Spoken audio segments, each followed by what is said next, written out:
What was the argument or the conversation that got you to swerve to say yes to him running for the presidency? Because every time, you mentioned in the book that every time someone would ask him, he'd say, well, it's a family decision, yeah, which was code for, it's like, which is code for, funk. code for, if Michelle says I can, I can. Yeah, yeah, which imagine having that burden.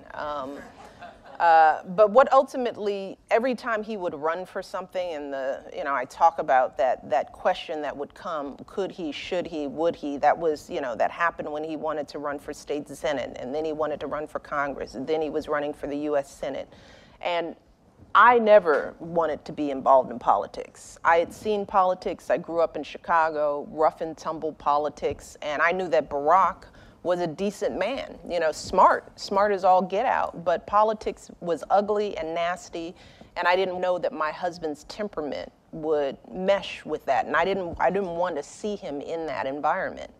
But then on the flip side, you see the world and the challenges that the world is facing. By then I had started working in public service. I had worked in the city. I saw the inequalities. I saw the challenges. The longer you live and read the paper and live in the world, you know that the problems are big and complicated.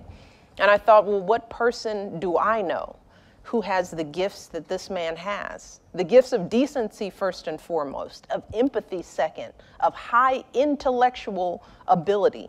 This man reads and remembers everything, is articulate, had worked in the community.